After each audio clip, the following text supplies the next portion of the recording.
salah satu yang perlu kita tingkatkan kualitasnya ya ini Mas Rensu ini berarti ya nggak? Ya, Jadi Bu. hostnya ya harus kita tingkatkan kualitas. Juga komentator dan sebagainya. Tapi yang jelas adalah kita akan meningkatkan kualitas. Tadi kalau Pak Eto maupun Pak Ferry kan sudah nanti pokoknya di lapangannya akan meningkat lah ya.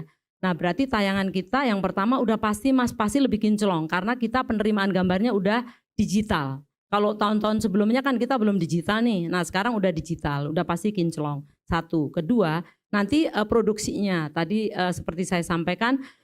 Kita akan meeting reguler, apalagi ini mau mulai, kita akan meeting dengan KKB ya Pak Ekin ya. Kita akan meeting dengan KKB, kita mempunyai catatan-catatan, yang catatan-catatan itu harus kemudian dilakukan perbaikan ke depan untuk produksi, khususnya adalah produksi show di lapangannya ya. Terus kemudian yang ketiga termasuk pasti orang kan lihat replaynya dan sebagainya ya Mas ya. Terus kemudian yang ketiga adalah look dari kemasannya. Kemasannya pasti kita mau ingin standarnya adalah standar internasional. Oleh karena itu kita nggak mau cuman grafisnya foto-foto pemain dan sebagainya, tapi kita akan membuat sedemikian rupa sehingga menjadi lebih atraktif. Demikian juga dengan host, kemudian komentator juga setnya ya, setnya akan kita buat elegan. Kita nggak mungkin lah cuman pakai green screen, itu nggak akan mungkin Mas, karena itu nggak bagus kalau ditonton penonton di rumah. Jadi kita akan memakai real studio yang keren gitu. Termasuk tata lightingnya pun kita akan perhatikan. Meskipun durasinya sebenarnya tidak terlalu panjang. Tetapi itu kan yang ditonton oleh penonton di Indonesia ya. Itu yang pertama. Tetapi yang berikutnya adalah kami tetap akan melakukan ini. Kalau nonton di rumah itu harus serasa nonton di lapangan. Jadi seru. Karena kalau nonton bola itu nggak seru, yang nonton di rumah juga males. Satu, dua. Kita juga akan terus mengencourage untuk para khususnya komentator untuk menyapa masyarakat daerah seputarnya.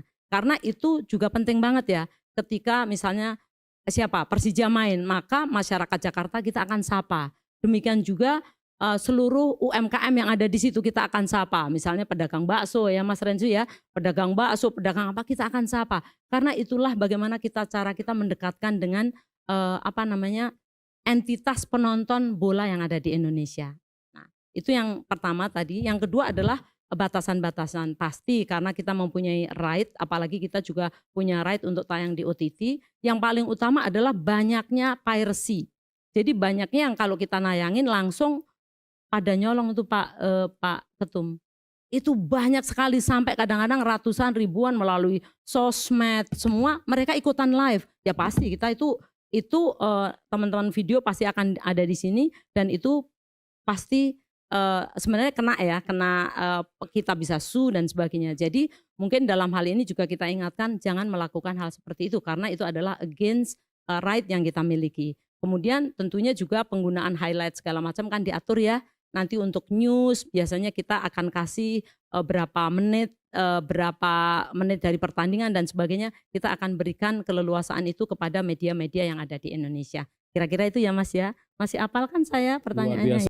Halo, selamat berjumpa dengan saya Anika, pembaca berita podcastnews.id. Saksikan terus konten-konten menarik dari kami. Jangan lupa subscribe, like, dan komen. Terima kasih.